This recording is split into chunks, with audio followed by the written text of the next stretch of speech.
पाठ का शीर्षक है तरुण के स्वप्न। लेखक हैं सुभाष चंद्र बोस। तरुण का अर्थ है युवा या फिर नौजवान। स्वप्न का अर्थ है सपना या फिर आदर्श। तरुण के स्वप्न का सीधा अर्थ हुआ युवाओं के सपने या युवाओं के आदर्श। बच्चों, यह रचना केवल सपनों की बात नहीं करती, बल्कि यह बताती है कि युवाओं को कैसे सपना देखना चाहिए, देश के लिए किस प्रकार का लक्ष्य रखना चाहिए और समाज और राष्ट्र को कैसे आदर्श बनाया जा सकता है। यहाँ स्वप्न का अर्थ नींद में देखा गया सपना नहीं, बल्कि जागते हुए देखा गया लक्ष्य और आदर्श है। तो चलिए अब पाठ को पढ़ना शुरू करते हैं। लिखा है, नेताजी सुभाष चंद्र बोस ऐसे स्वाधीन संपन्न समाज और राष्ट्र का सपना देखते थे जिसमें व्यक्ति सब दृष्टि से मुक्त हो और समाज तथा राष्ट्र की सेवा में समान रूप से भागीदार बने। बच्चों, यहाँ लेखक बता रहे हैं कि नेताजी केवल अंग्रेजों से आजादी नहीं चाहते थे, बल्कि वे एक स्वतंत्र और समृद्ध समाज और एक स्वतंत्र राष्ट्र का सपना देखते थे। उनके अनुसार हर व्यक्ति पूरी तरह स्वतंत्र हो, कोई किसी के दबाव में न जाए और हर नागरिक समाज व राष्ट्र की सेवा में बराबर का भागीदार बने। आगे लिखा है, वे अपने उद्बोधनों में नारी मुक्ति और सभी को शिक्षा तथा समान अवसर मिलने की बात करते थे।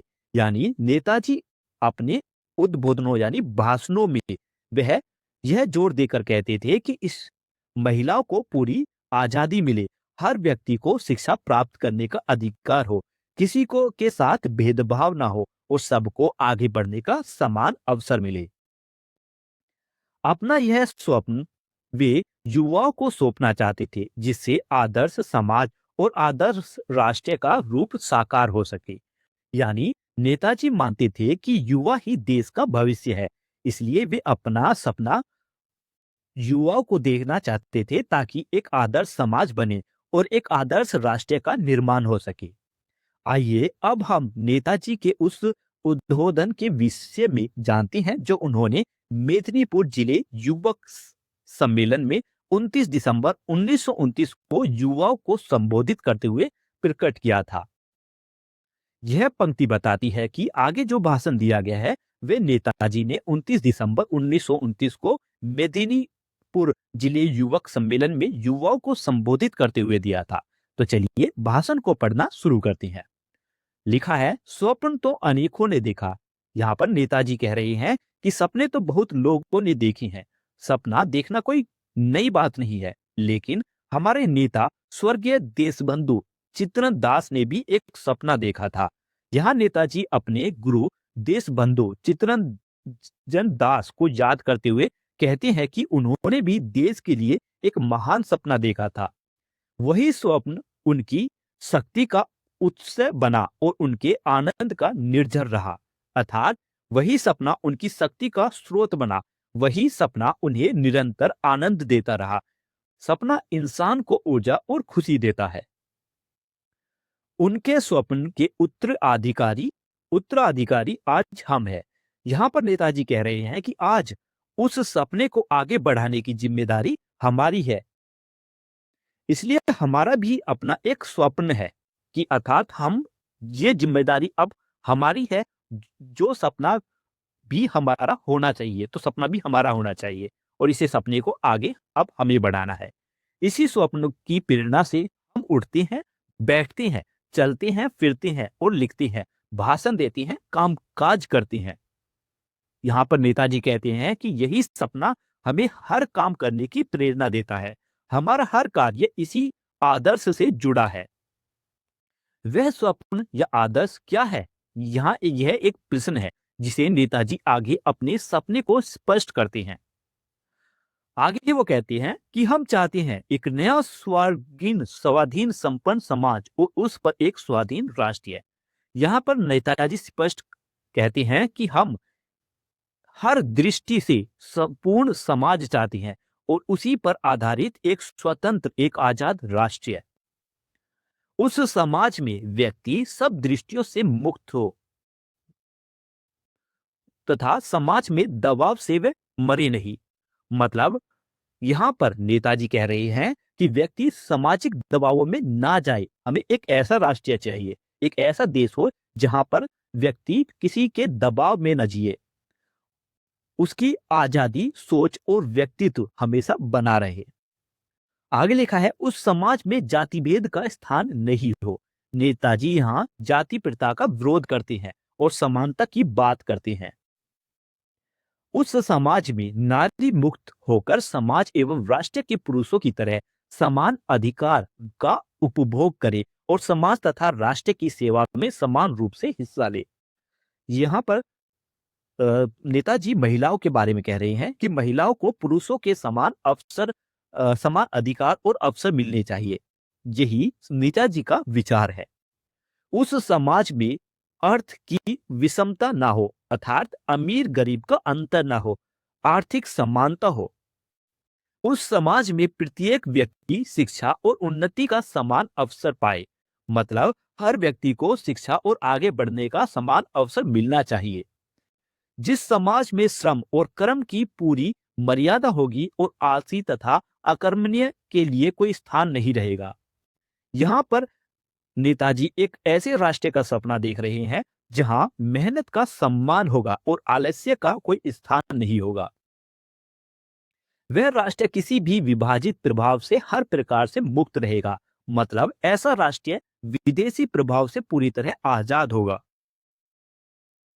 आगे लिखा है, जो राष्ट्र हमारे स्वदेशी समाज के यंत्र के रूप में काम करेगा।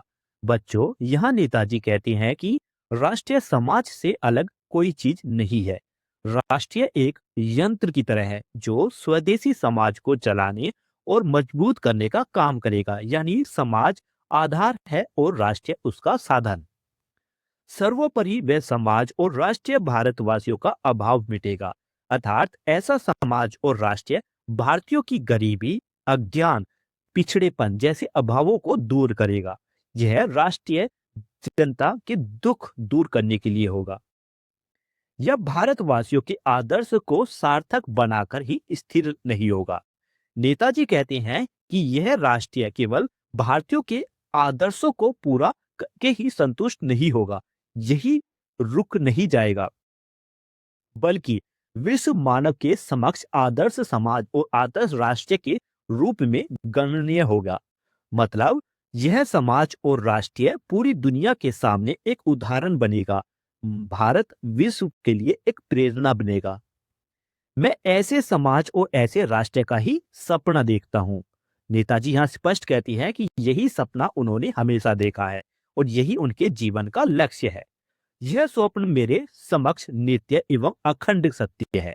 इसका अर्थ है कि यह सपना कभी बदलने वाला नहीं, यह उनके लिए हमेशा सच है और यह अटूट विश्वास है। इस सत्य की प्रतिष्ठा के लिए सब कुछ किया जा सकता है, हर प्रकार का त्याग किया जा सकता है। मतलब इस सपने की सच्चाई को स्थापित करने के लिए हर काम किया जा सकता है, इसकी कोई सीमा नहीं है। इस उद्देश्य के लिए धन, सुख, परिवार सब त्याग संभव है। हर संकट को सहा जा सकता है, मतलब इस स्वप्न के लिए कठिनाइयां, दुख, यातनाएं सब सहने के लिए तैयार है। और इस स्वप्न को सार्थक बनाने के दौरान प्राण भी देना भी हो तो वह मरण है स्वर्ग समान। यह बहुत भावपूर्ण पंक्ति है। नेताजी कहती हैं कि यदि इस सपने को पूरा करते हुए मृत्यु भी आ जाए तो वह मृत्यु स्वर्ग के समान होगी, यानी देश के लिए महान गौरव है मेरे तरुण भाइयों। यहाँ नेताजी सीधे युवाओं को प्रेम और आत्मीयता से संबोधित करती हैं। तुम्हारे देने लायक मेरे पास कुछ भी नहीं। नेताजी विनम्रता से कहती हैं कि उनके पास धन या पद नहीं है, वे कुछ भौतिक नहीं दे सकते। है सिर्फ यही स्वप्न जो हमें असीम शक्ति और अपार आनंद देता है। उनके पास देने को बस एक सपना है जो असीम शक्ति और अपार आनंद देता है, जो मेरे शुद्र जीवन को भी सार्थक बनाता है। नेताजी कहते हैं कि यही सपना उनके छोटे से जीवन को भी महान और अर्थपूर्ण बना देता है। यही स्वप्न मैं तुम्हें उपहार स्वरूप देता हूँ, स्वीकार करो। अंत में नेताजी युवाओं कहती हैं कि मैं अपना सपना तुम्हें सौंपता हूँ, इसे अपनाओ। तो बच्चों, तरुण के स्वप्न हमें सिखाती हैं कि सच्चा सपना देश और समाज के लिए होता है। युवा अगर सही सपना देखे तो राष्ट्र महान बनता है। तो बच्चों, तरुण के स्वप्न में नेताजी सुभाष चंद्र बोस हमें सिखाते हैं कि सच्चा सपना वही है जो समाज और देश के लिए हो। युवा ही राष्ट्र निर्माण की असली शक्ति है और समानता, स्वतंत्रता और परिश्रम से ही आदर्श भारत बनेगा। तो आज की हमारी ये वीडियो यहीं पर खत्म होती है। ये पार्ट आपको कैसा लगा इस बारे में लिखकर कमेंट में लिखकर जरूर बताएं। मिलते हैं अगली वीडियो में इसके प्रश्न उत्तर के साथ। तब तक के लिए